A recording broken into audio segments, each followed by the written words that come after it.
que é extremamente importante, nós temos as convenções sobre biodiversidade, nós temos a convenção sobre mudanças de clima. No meu país, os manguezais são considerados áreas de preservação permanente. Assim como, pela nossa Constituição, eles são considerados patrimônio nacional. Mas todas essas imagens são do Brasil. Eu acho que não é assim que a gente trata um patrimônio nacional. E isso reflete na importância que esse ecossistema vai ter para toda a comunidade. E eu não estou falando só de importância ecológica ou ambiental, eu estou tratando também da importância econômica e social. Essas áreas são suporte, né, sustentam uma cadeia trófica bastante complexa, funcionam como proteção da linha da costa, então ambientes que a gente tem a presença de ocorrência de tsunamis, essas áreas protegem um pouco mais a zona costeira, além de ser um filtro biológico, já que imobiliza partículas poluentes. Além de ser área de refúgio e berçário para várias espécies, inclusive espécies de interesse econômico. Mas nos últimos anos, o que tem chamado mais atenção sobre os manguezais é o sequestro de carbono, porque essas áreas elas conseguem armazenar até 5 vezes mais carbono do que qualquer outro ecossistema. Então, a sua retirada implica em modificações no clima global. Então, essas áreas devem ser mantidas um pouco por causa disso e por todos os outros itens que nós vamos falar durante essa apresentação, e deve ser considerado pelos tomadores de decisão.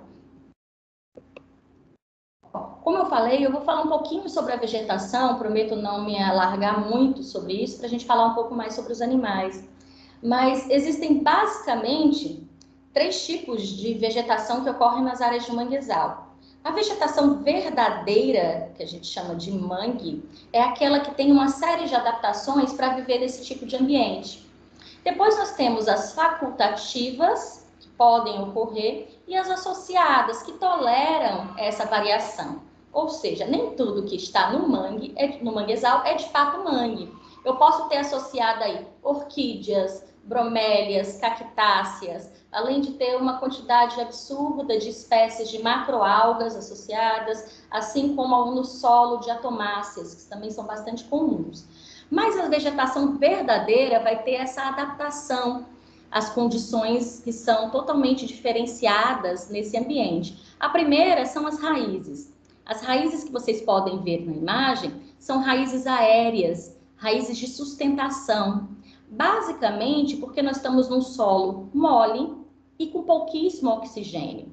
Então, o fato dessas raízes estarem com o meio externo facilita as trocas gasosas. Alguns estudos recentes mostraram que, na verdade, essas raízes que a gente chama de rizóforos são muito mais semelhantes histologicamente aos troncos das árvores, mas são tradicionalmente chamadas raízes de escora, rizóforos. Temos ainda as raízes adventícias de algumas espécies e os pneumatóforos, todas raízes aéreas. Além disso, existem estratégias para compartilhar, ou seja, excretar o sal nas folhas. Vocês estão vendo aí uma folha de avicênia com grãos de sal sobre a sua superfície, assim como temos como característica também dessas espécies o fato de serem vivíparas, que não é uma característica comum para a vegetação. Tudo isso que eu falei implica que essas plantas se organizem em zonas, normalmente, dentro do manguezal, que apesar de não ser obrigatório, é bastante comum. E as estratégias de dispersão desses embriões que aí estão vai depender de qual espécie estamos tratando. Diferentemente da flora, a fauna já não é específica. Então, a fauna pode ocorrer em animais de vários outros ambientes adjacentes que vão habitar. Eles podem ser residentes ou passarem somente uma parte do seu ciclo de vida aí. Esses animais normalmente são animais de maior porte, aí a gente pode destacar peixes, aves, répteis e mamíferos. Então, eu posso ter jacarés, crocodilos, em algumas regiões da Indonésia, felinos, aqui no Brasil, alguns mamíferos de pequeno porte. Mas a macrofauna, a fauna bentônica, basicamente se caracteriza nesses 4 tipos que eu estou mostrando aqui. Nós temos os animais sésseis, que são aqueles organismos que vão viver permanentemente fixados a um substrato ou a um outro organismo. E aí eu destaco as ostras que vocês estão vendo aí associadas às raízes de mangue. Nós temos animais arborícolas, que se movem pela copa das árvores, troncos, raízes, folhas. Destaco a presença dos moluscos da família Litorinidae. Na foto vocês estão vendo litorárias angulíferas. Temos alguns animais rastejadores, aqueles que se movem lentamente sobre o sedimento ou ainda sobre folhas e galhos do manguezal, onde eu destaco exemplares da família Elobidae. Aí temos melampos cofeus. E ainda temos animais escavadores, que vivem enterrados no sedimento ou em galerias, como nós temos representantes da família Pteridinidae, que são moluscos perfuradores de madeira, que são bastante comuns, é um molusco bivalve bastante comum nessas áreas de manguezal. Bom, então vamos falar como que esses organismos vão exercer a sua função ou importância dentro das áreas de manguezal. Então, a primeira coisa que nos chama a atenção é o fato deles serem detritívoros. O ecossistema manguezal é o único ecossistema marinho que tem árvores. E tendo árvores, ele libera uma quantidade muito grande de folhas que precisam ser degradadas pela fauna para que liberem os nutrientes para a cadeia trófica, aumentando os valores de produtividade primária. Não é à toa que as áreas de manguezal no mundo, relacionado ao ambiente costeiro e tropical, são as áreas mais produtivas e biodiversas, e só perdem para as áreas recifais. Então, destaca-se nos manguezais da América espécies como o Melampus cofeus, agora recentemente mudado para Melampus coffea, que é uma espécie macrodetritívora que se alimenta de folhas de mangue em diferentes estágios de senescência, com a preferência por alguns deles. E nos manguezais mais da Ásia, a gente destaca exemplares do gênero Terebralia. Esses organismos, dentro dessa família, existem 29 espécies, todas relacionadas às áreas de manguezal, com a mesma função, sendo detritívoros. Alguns autores também falam dos organismos Litorinidae, mas estudos recentes mostram que esses animais não se alimentam das folhas, mas sim pastam microalgas e fungos associados às folhas de mangue. Bom, também chama atenção o que o serviço ecológico que esses animais podem levar às áreas de manguezal, como aeração e revolvimento mesmo do solo, uma vez que eles permitem que esse solo com baixos teores de oxigênio possa ser um pouco mais oxigenado. Então, eu tenho aqui vários orifícios que vocês podem observar no sedimento, nesse caso provenientes desse bivalve, Tagelos plebeus, em que pode escavar galerias de 70 centímetros até no solo do manguezal, e aqui que caminha por grandes áreas, levantando bastante o sedimento, exemplares da família Nassaridae. Também não podemos deixar de destacar o papel dos moluscos na cadeia trófica, uma vez que eles servem de alimento para vários organismos, como crustáceos, como aves, peixes. Chama atenção normalmente aqui na nossa região a abundância de neritinas, como vocês podem ver, esses animais de variadas cores e que tem uma série de estudos ecológicos com as relações predadores-presas para a espécie. Quando eu falo de importância na cadeia alimentar ou na cadeia trófica, a gente também está falando de alimentação humana. Em muitas regiões, a captura dos moluscos é a única fonte de renda das famílias que vivem em áreas associadas ao manguezal, sendo importantes fontes proteicas para essa população. Também destaca-se na aquicultura. Entretanto, a gente pode ver nessa foto catadores de moluscos aqui no Brasil que estão capturando a Anomalocardia flexuosa, antigamente chamada de Anomalocardia brasiliana. Normalmente é uma atividade de captura realizada por mulheres e crianças para a subsistência dessas famílias. Para o cultivo, destacam-se espécies, principalmente bivalves, do gênero Crassostreia ou outras ostras associadas ao grupo. Bom, mas para viver num ambiente como esse, que tem uma série de diferenças de outros, é preciso ter algumas adaptações, ou pelo menos entender alguns conceitos do que se passa. Então, nós falamos que os ambientes de manguezal, eles têm submersão pelas marés, eles possuem baixos teores de oxigênio, nós estamos numa área entre marés, então a temperatura também é importante, e se nós estamos numa área estuarina, a variação de sal também é muito importante. Então, uma preocupação desses organismos é a sua osmorregulação. Então, eles podem ser osmoconformadores ou osmorreguladores. Nós temos os osmoconformadores, como as Crassostreia, que a concentração de sais no fluido interno é muito similar à concentração que nós temos no meio, não variando muito. Já animais como a Anomalocardia flexuosa, muitas vezes funciona com osmorregulação, onde ela consegue se adequar a pequenas variações de salinidade. Isso vai de encontro do que a gente ouve daquelas comunidades que sobrevivem da captura do molusco. Essas comunidades nos dizem que existem períodos e que em alguns períodos esse animal morre ou não é encontrado, justamente relacionados aos períodos de chuva, de precipitação, onde os níveis de salinidade baixam um pouco. Uma outra característica interessante é a sincronia que eles fazem com os ciclos lunares.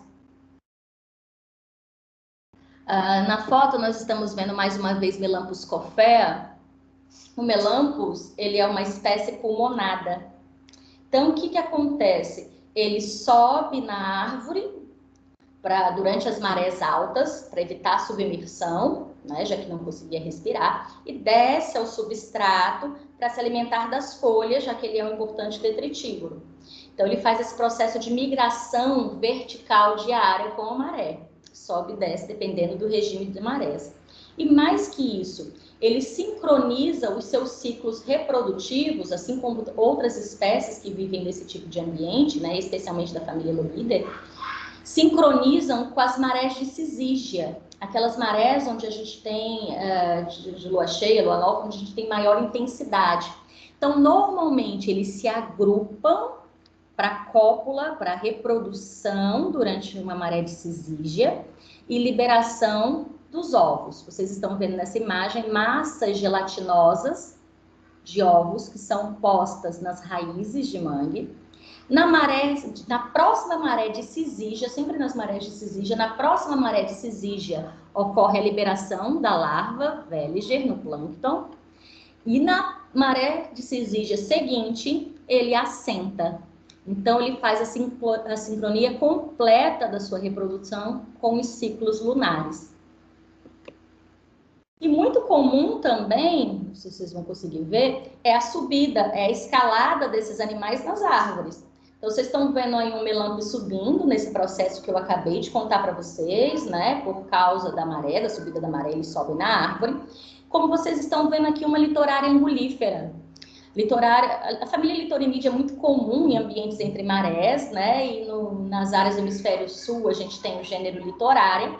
A litorária angulífera é o animal de maior porte que nós temos. A arborícola, ela pode alcançar até 40 milímetros, por aí, um animal grande, e ele se desloca em direção à copa das árvores. Eles cumprem, basicamente, o que pressupôs Vermeersch no seu padrão para áreas costeiras, mas de sedimento consolidado, de substrato consolidado. As árvores de mangue funcionam como esse substrato consolidado. Então, normalmente, em direção à copa, eu tenho animais de grande porte, em baixa abundância. Nas áreas mais abaixo, próximo ao solo, próximo ao nível de maré, nas raízes, eu tenho animais de pequeno porte e maior abundância. Acredita-se que isso tenha relação direta com a capacidade de reserva de água que esse animal possui. Então, animais com cunchos maiores conseguiriam reservar uma maior quantidade de água e, com isso, subir até a copa das árvores. Quando eu digo subir, eu estou falando de mais de 10 metros, 10 a 15 metros, né, na árvore. Então, esses animais sobem e lá eles têm mais alimento disponível e não tem tantos competidores ou predadores. Enquanto os animais aqui abaixo, nos estágios iniciais de vida, não conseguem armazenar tanta água, então estão mais sujeitos ali à competição, como outros, assim como a predação. Então, vocês viram que é um grupo extremamente variado, né? Nós temos descritas aí mais de 600 espécies com ocorrência só em áreas de manguezal. Então, o método de estudo para isso vai depender do seu objetivo, da espécie que você está estudando. Basicamente, quando estamos tratando de espécies da infauna, nós trabalhamos com amostradores. Então, na foto, vocês estão vendo um amostrador cilíndrico de PVC, pode variar o seu diâmetro dependendo, mais uma vez, do seu objeto de estudo, do objetivo do trabalho. Em áreas alagadas, pode-se utilizar dragas, do tipo anvim ou outras. Quando eu estou trabalhando com os animais associados à vegetação, animais da epifauna, normalmente se usa quadrado, tanto para identificar porcentagens de cobertura, como eu posso ter quadrados que incluam as árvores de mangue. Então, o tamanho desse quadrado ou parcela vai variar do seu objetivo. Então, a gente trabalha aqui no laboratório desde quadrados muito pequenos até quadrados de 10 por 10 para envolver a relação animal-planta.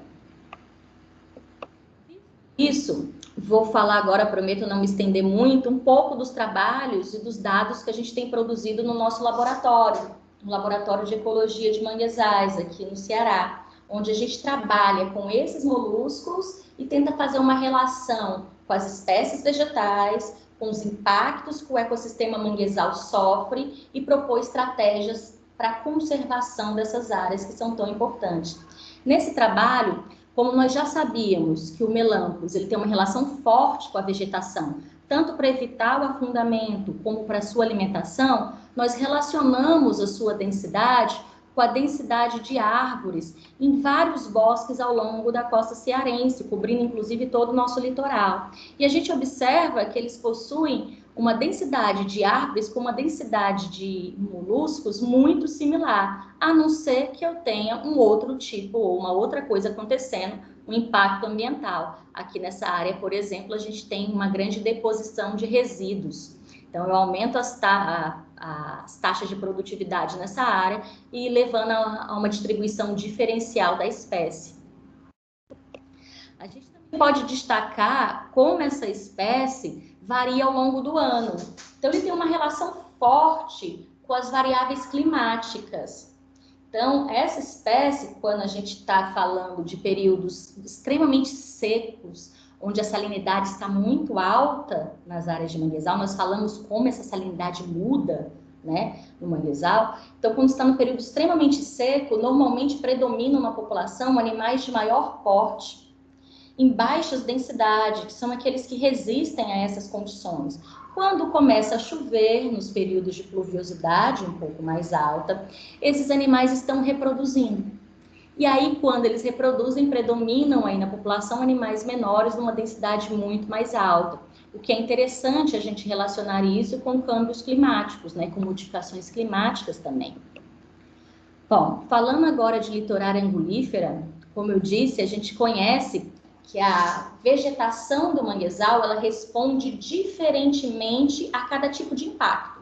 Então, cada impacto que o manguezal sofre, a vegetação responde de uma maneira diferente, tanto induzindo ou cessando a reprodução, aumentando o seu diâmetro, diminuindo a altura. São modificações comuns para a vegetação nessa área. Então, nós queríamos entender como a fauna, como a malacofauna responde também.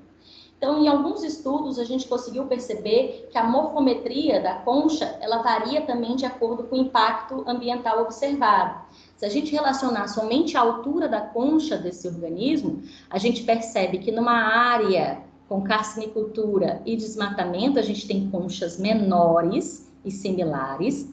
Quando comparadas à área de resíduo, que especialmente pela matéria orgânica, ela consegue ter uma concha um pouco maior, mas ainda são menores do que áreas que são de fato conservadas, onde eu não observo, pelo menos não aparentemente, nenhum tipo desses impactos.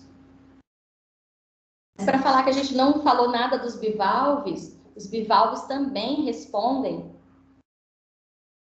a essas variações. Então, estudar essa espécie, que é uma fonte de alimento importante para as comunidades, assim como outras em outros manguezais mundiais, né? A gente começou a estudar como áreas de carcinicultura poderiam influenciar essa espécie, porque já é conhecido como a carcinicultura influencia a produção de peixes. Então, as comunidades costeiras já estavam bastante limitadas com relação aos recursos alimentares. Então, começamos a estudar uma área de carcinicultura e fizemos amostragens num canal de maré que nutre a carcinicultura, os tanques de carcinicultura nessa região. Então, é o canal que leva água para esses tanques, já que esse manguezal foi instalado numa área que antes, essa carcinicultura foi instalada numa área que antes era manguezal. E fizemos coletas da mesma espécie nos canais de descarte, após. Então, vocês podem perceber que as barras em preto, elas mostram a área de captação, uma área ainda sem o efeito direto da carcinicultura. E a gente percebe que ele segue o modelo esperado para esse animal que diz na literatura, que nos períodos de estiagem ele se mantém numa densidade constante, aumentando nos períodos que começa logo depois do período de chuva. Já na área de descarte, a gente não percebe a variação. Não há variação na densidade do animal ao longo do ano. E a gente achou isso estranho e abrimos os animais para verificar o seu ciclo reprodutivo também. Então, as fêmeas estavam aptas a reproduzir, entretanto, não reproduziam, ou pelo menos os jovens não se fixavam nessas áreas. Então, principalmente por causa do impacto associado às atividades de carcinicultura. Nós estudamos também áreas de resíduos sólidos, a deposição de resíduos. Porque, como vocês viram, as raízes de mangue, elas formam um arcabouço, né? Muito comum. Então, muito desses resíduos sólidos ficam presos aí. Em um outro estudo realizado pelo laboratório, a gente conseguiu perceber que nessas áreas a gente tem uma grande mortandade de árvores, influenciando diretamente a fauna. Mas que são esses resíduos sólidos que ali estão? Um trabalho que a gente realizou, a gente fez uma coleta e retiramos os resíduos que ali estavam, a gente viu que boa parte deles é madeira, mas não é madeira proveniente das áreas de mangue, né? É madeira de outras realidades, de outros ambientes, madeira pintada, vindo de embarcações, com pregos e outras coisas. Também percebemos a deposição forte de isopor, plástico, corda e concreto, especialmente materiais utilizados nas atividades pesqueiras e descartados inadequadamente. Então, o que a gente observa no ambiente são coisas assim. Então, antes da ação de limpeza e após a ação de limpeza dentro de um bosque de manguezal. A gente percebe claramente a relação hoje da fauna típica desse ambiente com os resíduos que ali estão. Então, estamos começando outras linhas de estudo com relação principalmente ao microplástico, já que muitos desses animais servem de alimento ao ser humano e estão em contato direto com os resíduos jogados de maneira inadequada nessas áreas. Bom, o que a gente pode perceber é que só existe, de fato, a conservação se a gente trouxer também educação. Então, com esses dados produzidos dentro do laboratório, o que a gente tem realizado? Ações de educação ambiental. Então, nós produzimos recentemente um material educativo para que possa passar para as populações que vivem nessas regiões. Ele foi produzido na forma de e-book, disponibilizado gratuitamente, certo? Para todas as áreas, disponibilizado gratuitamente para as populações. E conseguimos parcerias de algumas empresas e da prefeitura. Hoje ele é um material didático obrigatório nas escolas aqui da região. Todas receberam livros para sua biblioteca. Então, e fizemos um curso de formação com os professores. Vocês estão vendo um pouco do que é esse material, ele é para crianças, então ele é ilustrativo, ele é colorido, ele apresenta um pouco da fauna, da flora, da importância e atitudes ambientalmente corretas para que a gente possa conservar as áreas de manguezal. Bom, além disso, a gente está com um projeto de extensão. Por quê? porque acho que já passou da época da academia perceber que nós temos que conversar com as comunidades. Então, nós estamos no projeto Ecomangue vai à escola, Ecomangue é o nosso laboratório, certo? E aí a gente vai até essas comunidades e leva a nossa coleção zoológica. Então, a coleção malacológica, a coleção carcinológica, a coleção de peixes. E as crianças têm contato com esse material e se apropriam desse conhecimento. A gente também recebe no laboratório para que eles passem um período e entendam qual é a atividade do pesquisador, o que, que ele faz, como é que ele deve agir e como isso pode ajudar a modificar a realidade deles. Então, nós temos imagens como essas, que são observadas nos trabalhos que a gente faz na praça, na rua, a gente leva as crianças ao laboratório, a gente produz e faz cursos de formação para produção de mangue, né, de plantas de mangue, assim como a gente leva ao laboratório e auxilia em ações de limpeza de maneira geral, como vocês estão vendo aqui. Eu gosto muito dessa foto, porque a gente vê a alegria de uma criança a primeira vez que olha numa lupa. Nesse dia ele estava observando um poliqueta, entendendo como isso tem relação, da onde veio e qual é a importância para o ecossistema. Encerro aí, tratei de alguns conceitos básicos, espero que tenha ficado claro, estou à disposição. Então, agradeço a toda a comunidade malacológica, especialmente a Sam, pela organização do evento, pelo convite, e as outras comunidades e sociedades associadas, né, como a Sociedade Brasileira de Malacologia, ao Instituto Federal do Ceará, onde eu trabalho, assim como ao Laboratório Ecomangue. Muito obrigada, e fica aí para vocês as redes sociais do laboratório, caso tenham algum interesse em seguir ou observar. Obrigada. Gracias.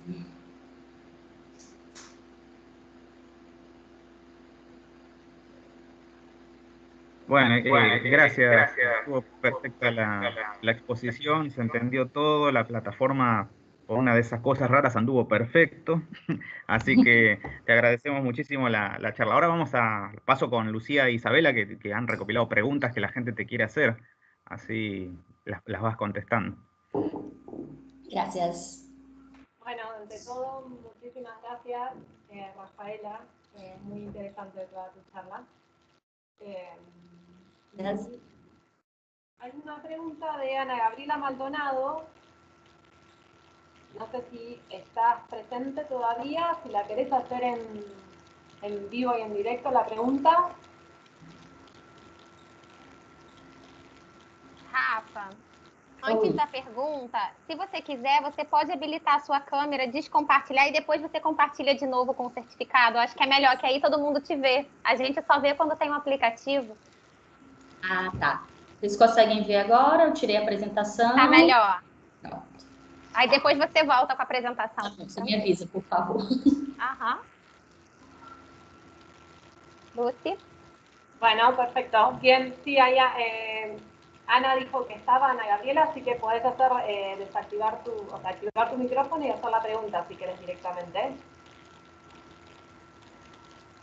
A Rafaela directamente la pregunta, si la podés hacer, obviamente.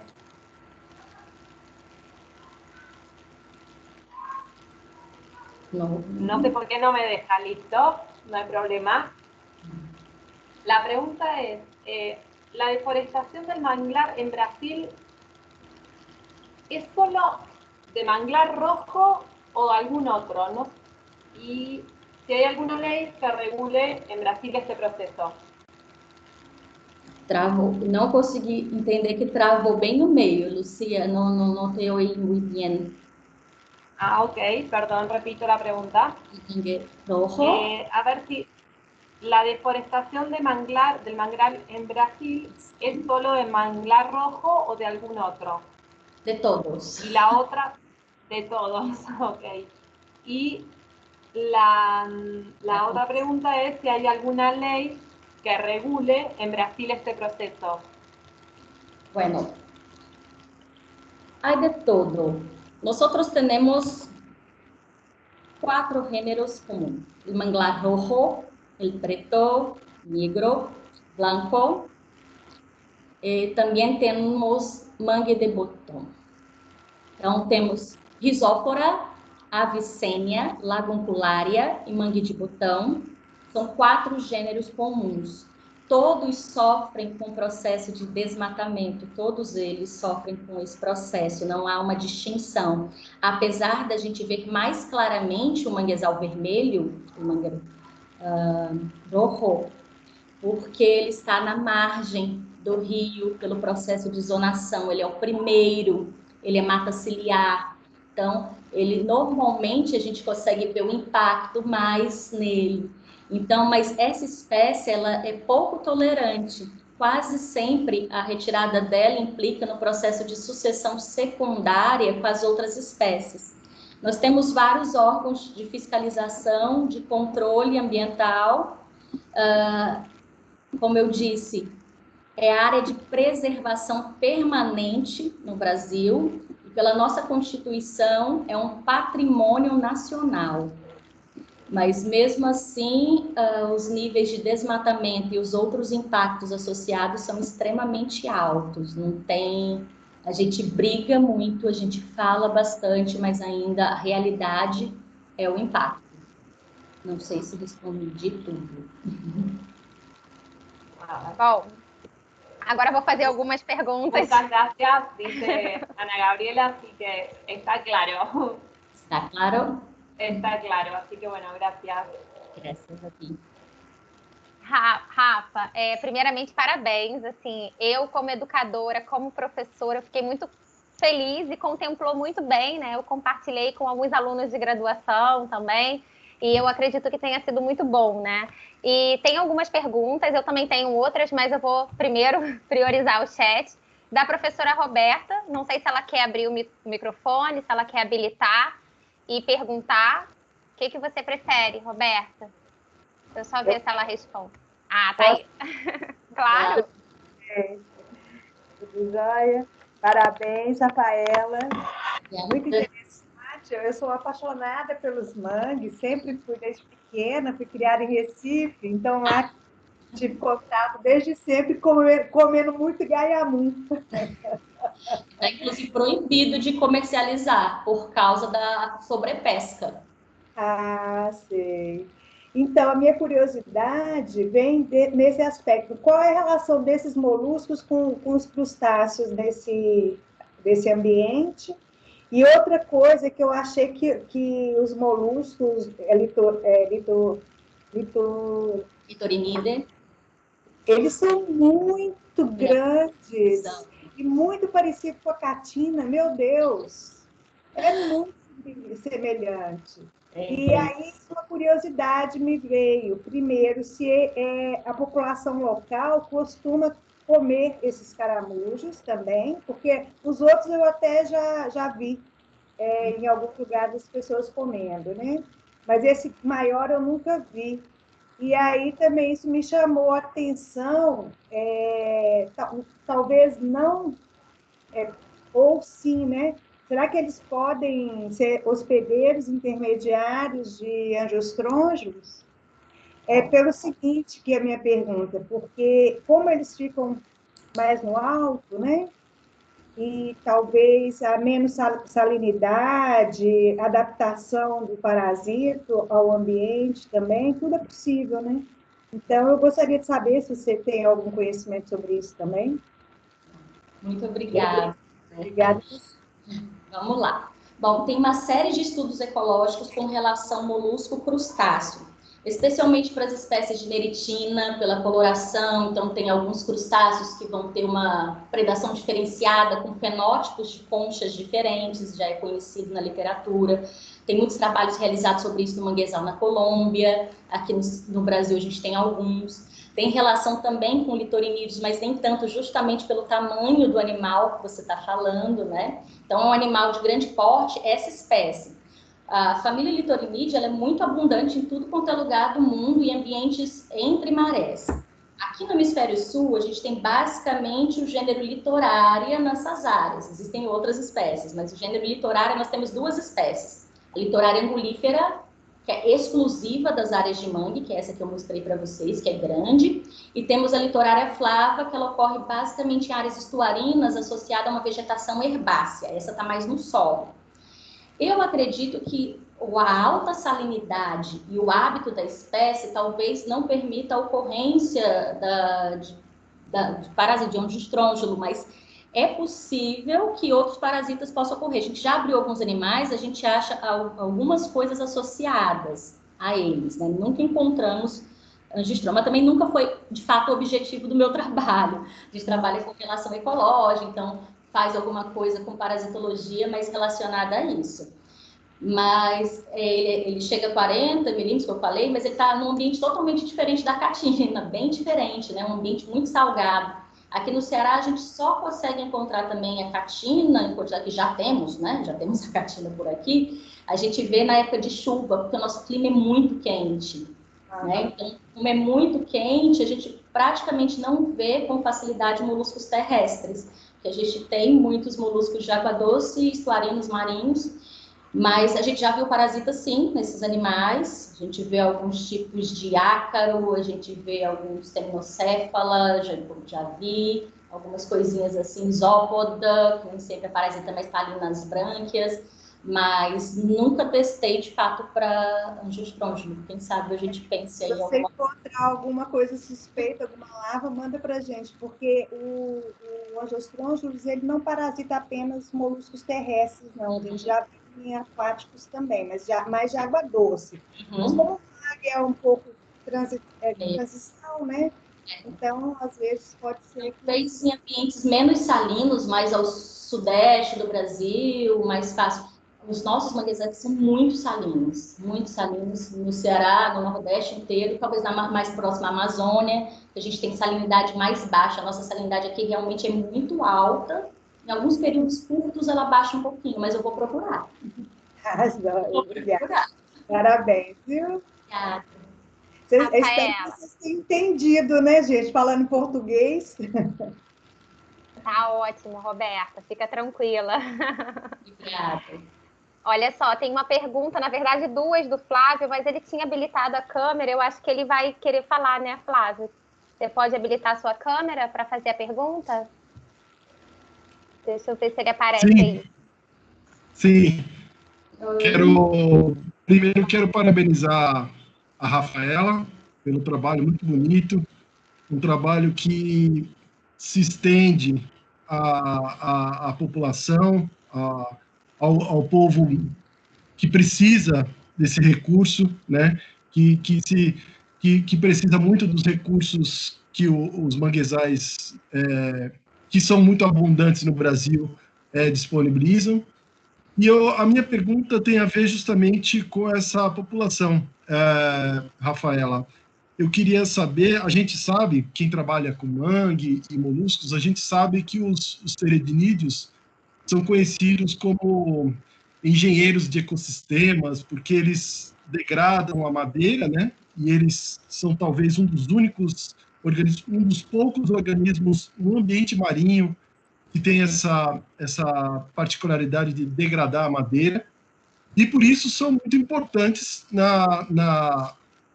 nos ambientes de manguezal.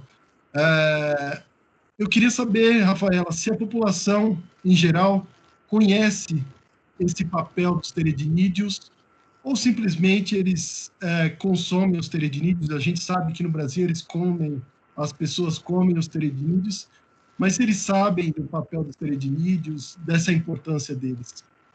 Obrigada, Flávio. Bom ver vocês aqui.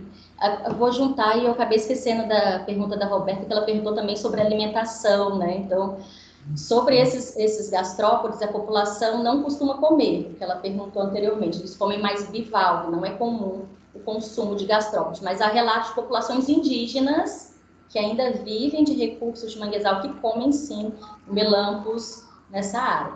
Dos pteridinídeos, a população não conhece, e aí eu estou falando de Ceará.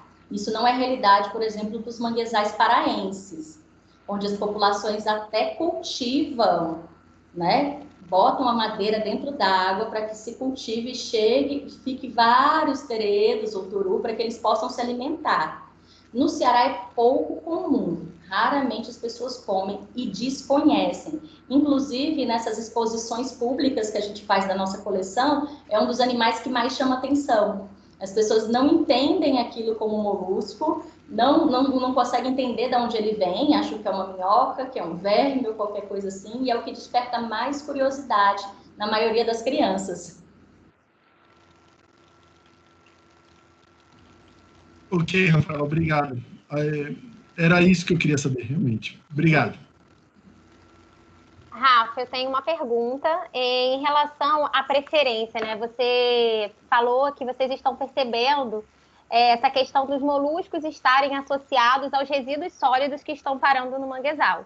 E há uma preferência, vocês estão conseguindo ver uma preferência de habitat em razão, em detrimento das árvores mesmo nativas, desses resíduos? Ainda não, mas também, como eu disse, é muito preliminar. A gente estava focando basicamente na relação dos resíduos com a vegetação.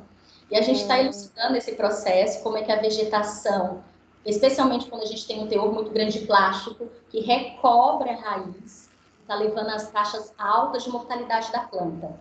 E aí, dentro dessas coletas, quando a gente começa a coletar o resíduo, a gente tem visto vários animais, né? Então, a gente está começando uma linha, Isabela, nesse sentido, para conseguir entender como é que isso está se relacionando. Eu acredito que essa foto que eu mostrei do melampus, ele venha ao solo para se alimentar, quando ele chega ao solo, que ele encontra um isopor. Então, acaba que ele está se alimentando daquilo ali, a gente não sabe o nível de impacto, especialmente a nível ecossistêmico, que isso pode vir a ter. Então, a gente está começando a enveredar por esse caminho para tentar entender um pouco mais essas relações. Ai, não tá tem ótimo. nada de temperatura, não tem. Olha Nada. Não, e aí, assim, acredito eu que observaria diretamente, né, um efeito até mesmo num todo serviço ecossistêmico, né? Com certeza. Vai ser bem bacana. E a minha outra questão é que tem muitos alunos licenciandos, né, de biologia, e você falou do seu livro, né, que está disponível nas escolas, e eu queria só saber se ele é público mesmo, né, só é da Secretaria de Educação do Ceará, não. Ele é público. Ele foi concebido durante um trabalho de TCC de uma aluna, porque ela se incomodou do fato da gente produzir muito conhecimento e isso não está chegando à comunidade. Eu disse, ela está certa. A gente está produzindo isso, mas as pessoas não sabem, não conhecem. E a gente tem um lema no laboratório que é conhecer para conservar. Então, a gente produziu esse material para uma linguagem infantil para ser utilizado. Ele foi lançado a priori.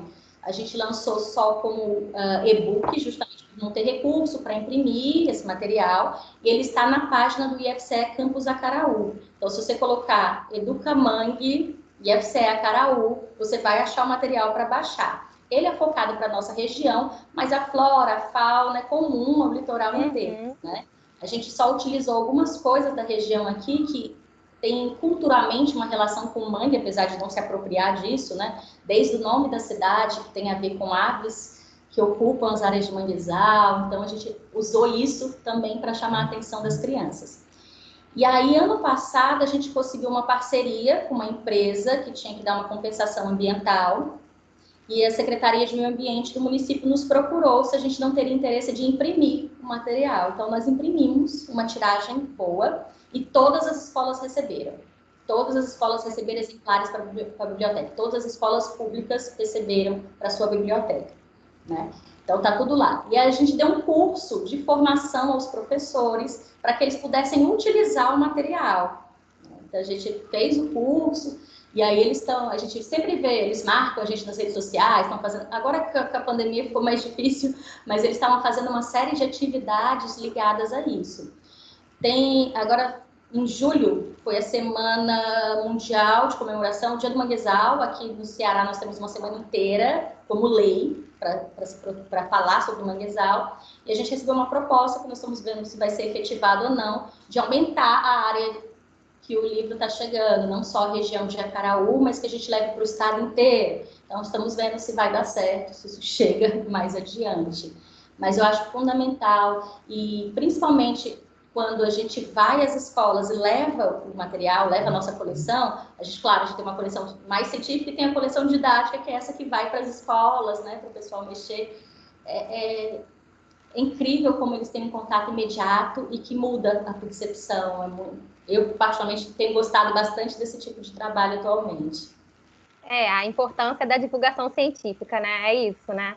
Mas é muito bom saber, e tomara que vá a outras regiões ali, né, do Ceará. Isso é muito bacana. E depois a gente, quem sabe, né? Daqui a pouco eu te convido para vir aqui para o Rio de Janeiro. Obrigada, viu? Se alguém quiser fazer alguma pergunta, alguma dúvida, está aberto.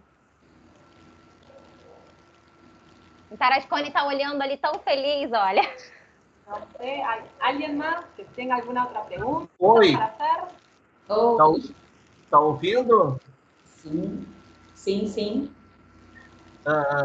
Infelizmente, eu só pude acessar agora e eu não assisti nada da tua apresentação, o que é lamentável, foi problema meu. Eu gostaria de ter visto para poder fazer alguma pergunta mais específica.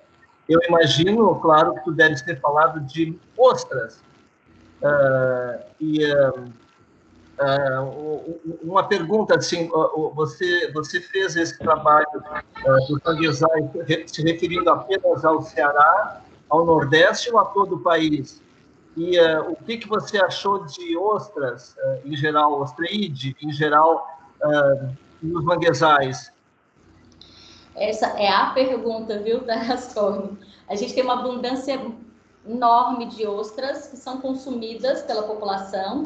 E a gente estava no último EBRAM, eu inclusive estava na oficina no último EBRAM, a gente conversando sobre a problemática da identificação do grupo, né, que nós temos. Sim. Nós não conhecemos todas, ainda não temos certeza da identificação, e eu, como não sou taxonomista, para mim é mais difícil, eu sou ecóloga, bióloga marinha. Então, a gente tem mandado para os taxonomistas, a gente tem conversado bastante sobre a ocorrência dessas espécies. A gente acredita que a gente tenha pelo menos 2 espécies, mas que ainda precisa ser mais estudado. E aí, lá naquele grupo de estudo no EBRAM que a gente estava fazendo, levei algumas coxas, a gente conversou com a professora Terezinha na época, que está direcionando um pouco sobre isso, mas precisa de talvez de um taxonomista ou de pessoas interessadas no grupo para fazer um estudo maior. Eu mandei para a Paula também alguns exemplares que a gente tem encontrado em sambaquis ou restos de populações indígenas que estão aparecendo na praia. Com as mudanças do nível do mar, tem aparecido conchas muito antigas e muitas de ostra na nossa praia. Então, eu mandei para ela, a gente está esperando a resposta aí para ver, de fato, quais são as espécies. As relações ecológicas são enormes com relação a esses animais e me preocupa bastante porque a gente está numa área em que a gente tem carcinicultura e que, apesar de existir uma legislação, os efluentes são lançados diretamente na água sem o devido cuidado e essas populações comem as ostras. Então, são coisas que a gente tem que prestar atenção aí. Certo. Você falou duas espécies de ostreide para o litoral do Ceará? Do Ceará, estou falando do Ceará. Na apresentação a gente falou de maneira geral de ostreide, né, principalmente Crassostreia, de sua abundância nessas áreas. E para o Ceará, pelo menos 2, e se eu não me engano, um dos primeiros registros da espécie foi aqui no Ceará, inclusive, que me apresentaram lá no EBRAM. Tá legal, obrigado. Obrigada. Só para confirmar, Tarasconi, a apresentação ela vai ficar disponível, tá? No YouTube, no canal mesmo da Associação Malacológica da Argentina. E aí você pode ver a palestra toda, que foi uma aula aqui super didática da Rafaela. Legal, eu vou assistir sim. Obrigada. Tá bom, muito obrigado. Rafa, eu não sei se mais alguém tem alguma dúvida, alguma pergunta, mas a gente vai te pedir para compartilhar sua tela, pode ser? Sim. Deixa eu passar. Mas enquanto isso, alguém pode ficar à vontade para fazer a pergunta. Estão vendo, né? Ainda não. Já parece que está compartilhado. Boa tarde, aqui é Sérgio, falando de Pernambuco. Oi! Eu sou fã do trabalho que você faz com a educação ambiental, inclusive apresento o seu livro para meus alunos, mas eles sempre me perguntam quais são as dificuldades de chegar lá, assim, quais são as dificuldades que se enfrentam num trabalho de educação ambiental. O que você passou aí? Muita coisa. Muito obrigada, Sérgio. Muita coisa, muita coisa. A gente enfrenta, primeiro, é uma dificuldade extremamente grande com relação à fiscalização, de fato, das áreas de manguezal. O impacto é enorme, os valores econômicos associados são muitos, o que dificulta a gente trabalhar nessas áreas. A educação ambiental, ela tem sido construída, porque não é um processo do dia para a noite. Na minha concepção, nós estamos muito no início ainda, né? Então, nós estamos construindo um processo educativo a partir dos dados científicos produzidos dentro do próprio laboratório.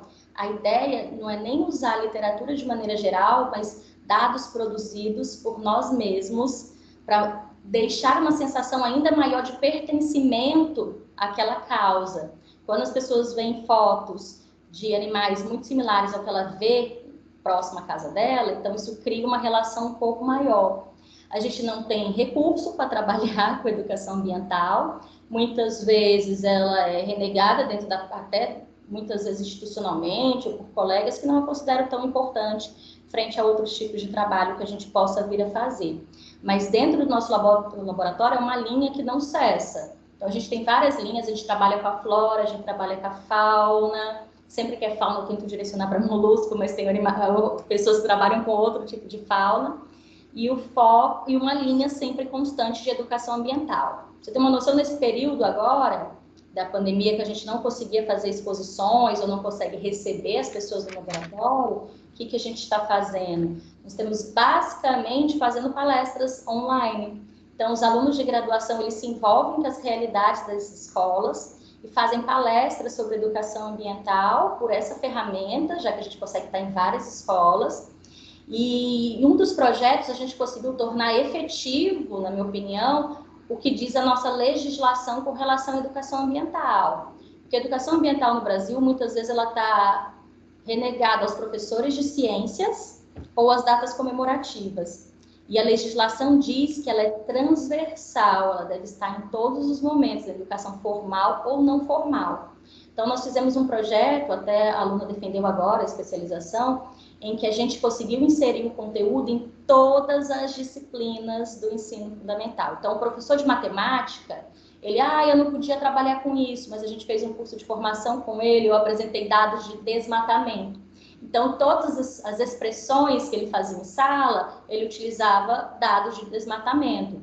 Ele apresentava, olha, por uma área foi devastada de tanto, faça o cálculo. Então, ele conseguiu utilizar de alguma maneira. A professora de português utilizou textos sobre isso, e assim a gente foi envolvendo todas as áreas. A professora de arte desenvolveu desenhos. Então, a gente conseguiu, durante esse período de pandemia, pelo menos isso, acessar algumas escolas de uma maneira mais efetiva.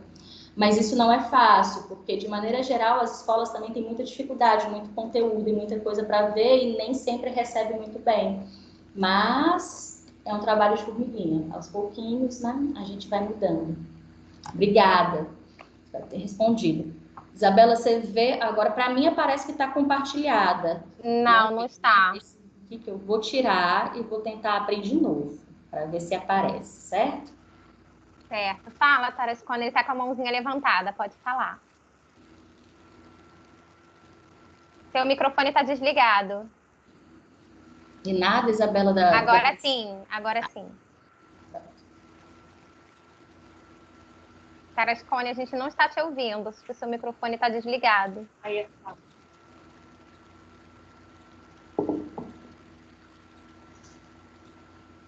Ahí aparece el código QR para que lo puedan escanear para pedir los certificados también. Además, en el chat aparece el link, si no, para que puedan elegir la forma que les sea más cómoda.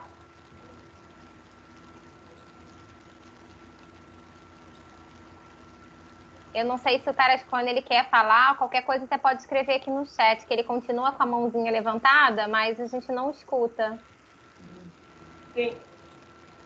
Agora eu só estou vendo a apresentação, não estou vendo vocês mais. Está silenciado.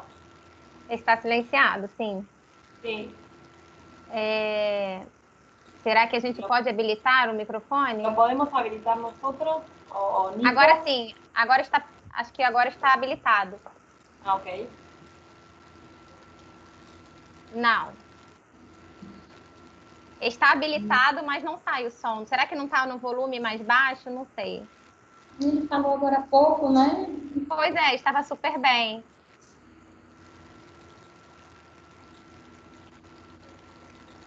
Rafa, sua tela também não está mais compartilhando, mas não tem problema não, se quiser sair e voltar. Eu volto para ver se ela volta. Não né? tem problema. Será que o Tarascone quer tentar sair e entrar novamente para ver se vai melhorar a conexão? É só uma sugestão. A gente não te escuta. No se escucha. Tá vendo Se não- agora, ela? Sim, estamos. Já que não tô mexendo em nada. Sino que escriba la pregunta. Si no, Sí. no puede activar el micrófono. É verdade. E não se escuta. Rafaela, e uma coisa que você falou, que eu fiquei pensando aqui, né, que é um trabalho de formiguinha, e realmente é, né? E agora, com essa nova legislação da BNCC, eu acho que se torna mais difícil ainda, porque há ainda mais está mais obscuro ainda o caminho da educação ambiental. Antes era direcionado, assim, um tema transversal, que ficava muito a cargo dos professores de ciências, e a gente acaba se deparando também com a questão da formação, né? Então, eu acho que essa questão da formação do professor, ele também está diretamente relacionado a essa dificuldade que a gente encontra de fazer uma educação ambiental transversal, né, dentro da escola. É verdade. A gente faz entrevistas com os professores também, né? E a maioria diz que não aborda, ó, eu tô falando da temática manguezal, que a gente faz educação ambiental focada no sistema manguezal. E aí eles dizem que não abordam justamente por não ter uma formação específica sobre o conteúdo. E daí a necessidade da gente desenvolver um material didático e fazer cursos de formação. São periódicos, então era fundamental para que isso fosse efetivo. E o que eu acho mais incrível é não ser de fato abordado, porque a maioria, e aí mais uma vez falando da minha realidade, muitas escolas são praticamente dentro do manguezal.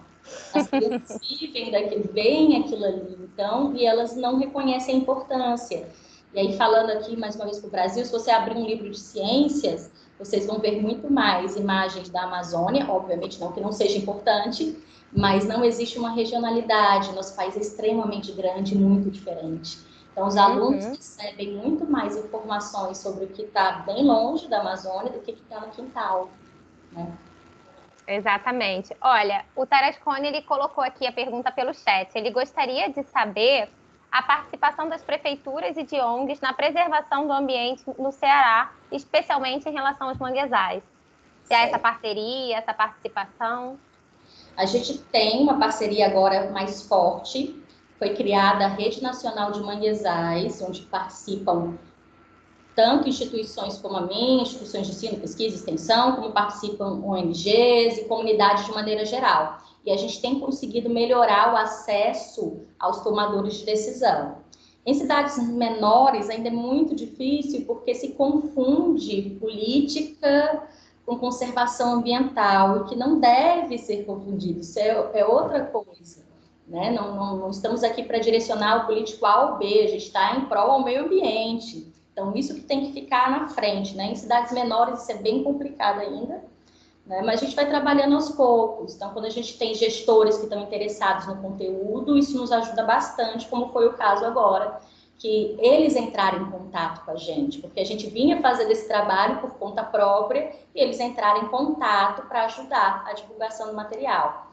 A gente tem uma parceria muito grande com algumas ONGs no Ceará e até outras no Brasil. A Isabela falou do Rio, a gente trabalha muito com o pessoal do Projeto SAR, no Rio de Janeiro também. Então, tudo isso nos interessa e a gente troca informações e troca experiências que ajudam a crescer, né? Então, com as experiências exitosas de alguns e a gente vê as dificuldades de outros, vai tentando adequar para a nossa realidade. Perfeito. Bom, se mais alguém quiser fazer alguma pergunta, fique à vontade.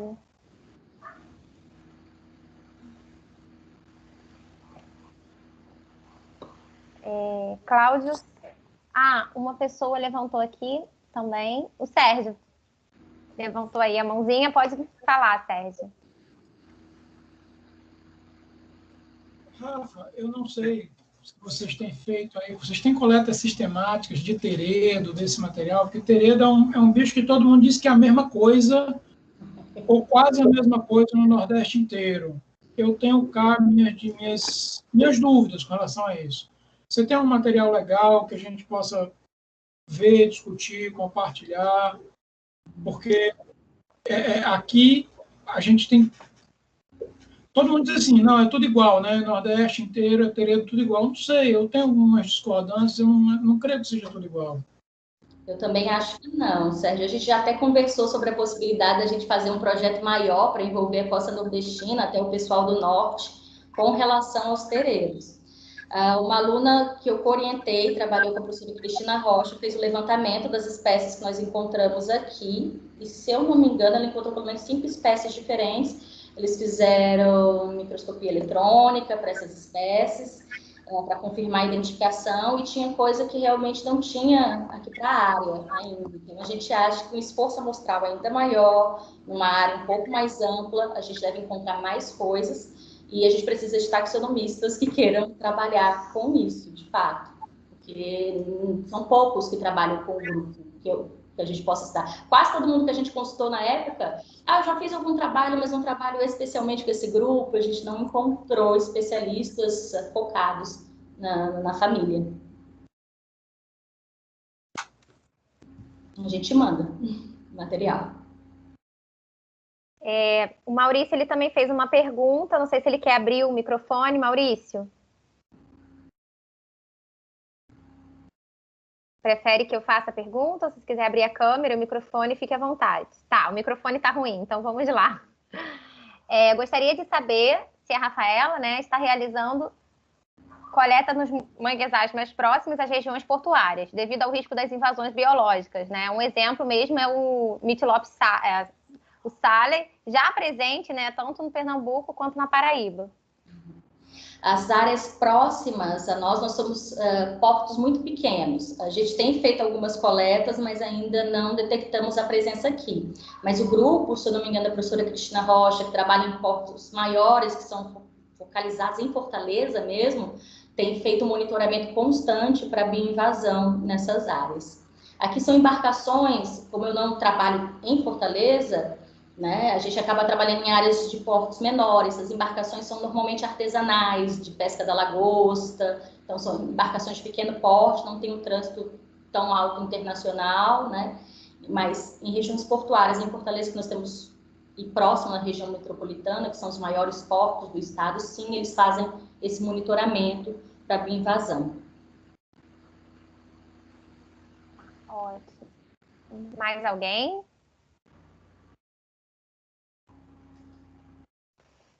Ele está agradecendo. Eu que agradeço. Obrigada. Nós tivemos, assim, aproximadamente 70 pessoas participando da palestra, viu, Rafa? Preocupada de não ter tanta gente, por ser um ecossistema que não existe em alguns países que fazem parte, né? Estão assistindo as charlas. Luz. Rafaela, acá hay otra pregunta. Dice si han realizado estudios de la dinámica poblacional en las diferentes bocas que componen las lagunas del manglar. Y en el caso de ser positiva la respuesta, ¿con qué especies han trabajado? Não entendi tudo, Lucia. Perdão, não compreendi todo. Lagunas costeiras, dinâmica Micrófono. popular. Disculpe, Isabela, falou? No, no hay problema. Lo digo de vuelta. La pregunta es si han realizado estudios de dinámica poblacional en las diferentes bocas que componen las lagunas de manglar. Y en el caso de que sea positiva la respuesta, ¿con qué especies han trabajado? Nosso grupo é muito recente ainda, né? Não estudamos todas as espécies. De dinâmica populacional, a gente tem alguns trabalhos nessas áreas que ocorrem dentro do manguezal, com neritina, com melampus e espécies anomalocardia. Nós temos alguns estudos populacionais, de dinâmica populacional dessas espécies, somente.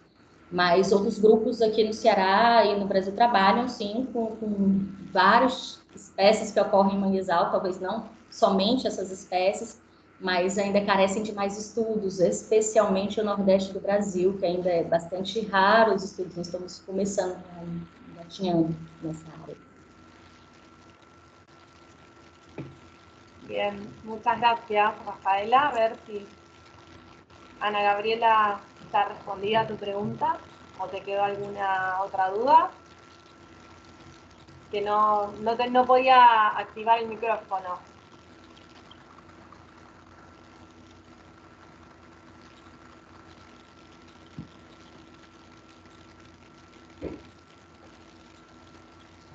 Ahí Sergio Almeida tiene la mano levantada, debe querer preguntar. Perfecto.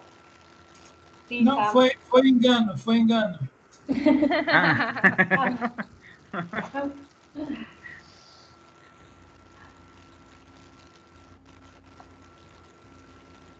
Yo no sabía que necesitaba bajar la mano. Hay que bajar, ¿no?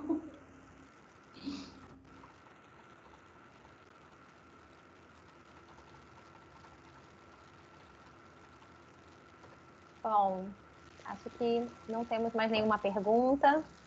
No sé si hay alguna otra pregunta.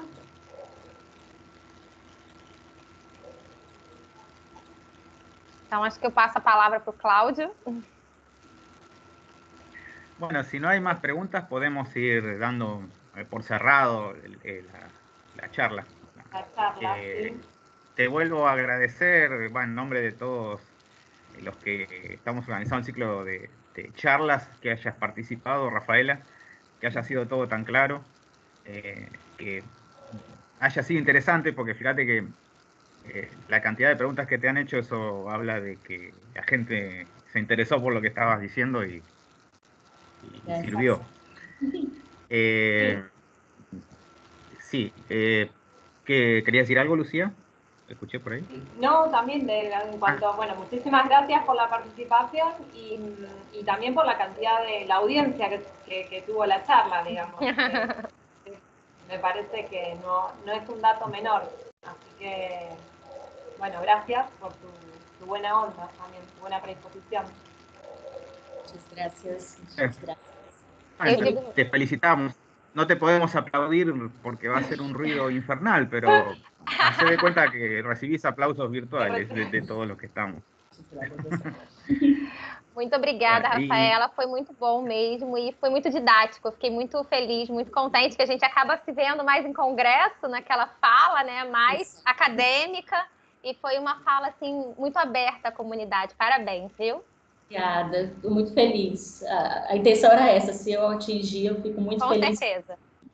Vou passar o outro, veja se você está vendo, né, para que vocês possam falar. Conseguem ver o cartazinho da próxima? Ok, né? Agora não está mais. Sempre que eu saio, oh, meu Deus, vai, de novo. Agora sim. Né? Sim.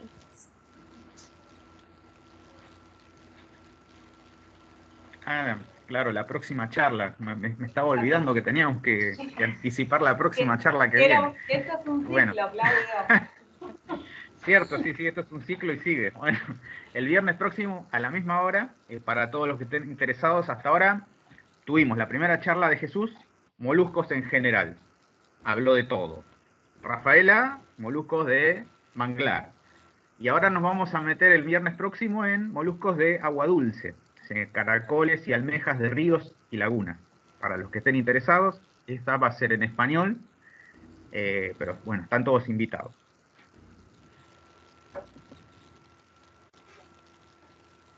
Y bueno, y si no hay más preguntas, nos despedimos, ¿no? Porque Sí, nos despedimos hasta la próxima así semana. la liberamos a Rafael.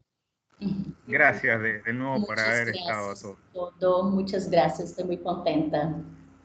Parabéns, viu? A todos los que participaron también. Gracias. Exatamente, agradeço todos brasileiros, argentinos, tinha uruguaios participando. Sí. Nos vemos na próxima. Nos vemos la próxima semana. Vale. Gracias a todos. Gracias. Chao. Chao, chao. Gracias, Rafaela. Chao. Chao, Rafaela.